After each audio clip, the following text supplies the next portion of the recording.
Deuxièmement, couple de force.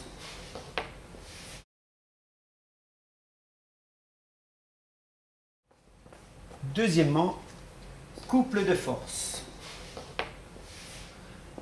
Deux exemples vous sont donnés sous forme d'un dessin qui concerne un couple de force. Qui dit couple de force dit donc deux forces. Dans le premier cas, donc on vous demande ici de placer les vecteurs force F1 et F2 qui s'exercent sur la clé si la personne veut visser le boulon. Je vous rappelle que le sens pour visser doit se faire dans ce sens-là. Pour cela, nous exercerons deux forces.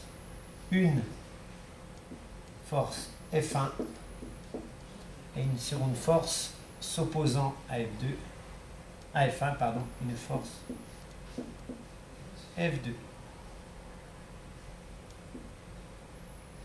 F2,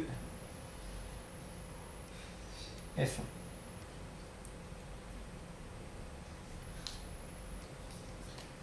Vous avez ici les distances D1, D2, qui sont les bras de levier de la force F1 et de la force F2.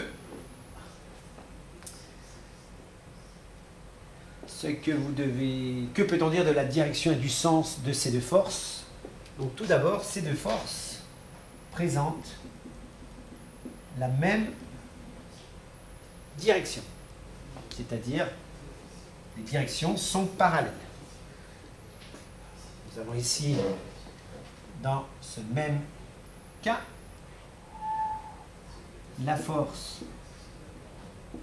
F2, point d'application, la force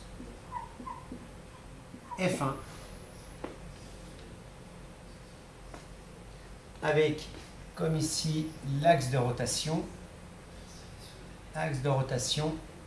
O, avec ici le bras de levier D2 de la force F2 et le bras de levier D1 de la force F1.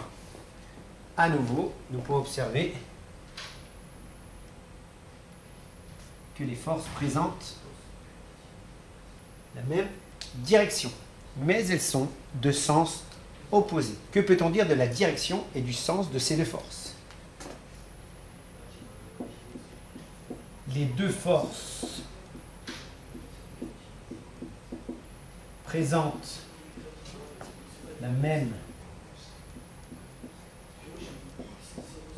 direction, mais de sens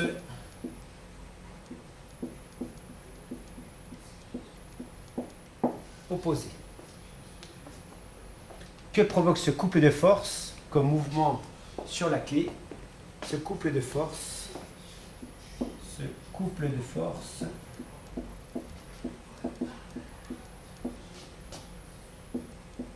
provoque un mouvement. Ce couple de force provoque un mouvement de rotation autour de l'axe O. Comment définir ce moment de couple de force que l'on appelle grand C?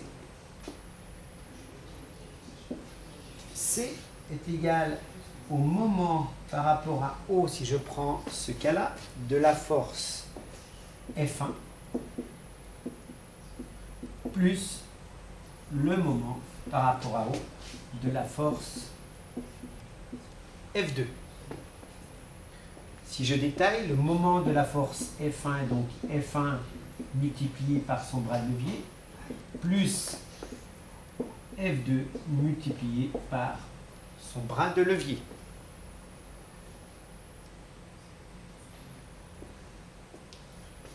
Ici,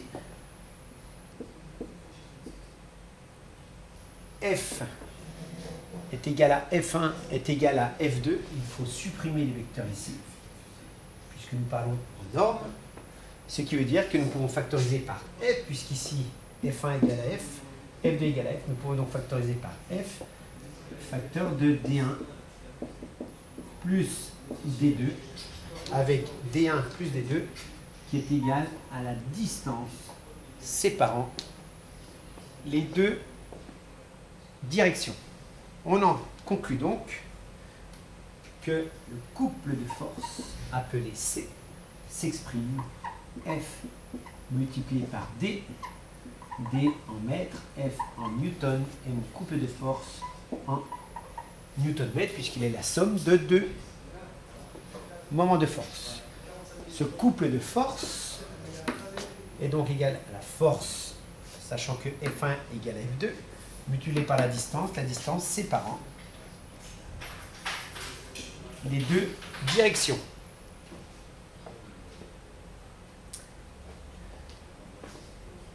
Couper.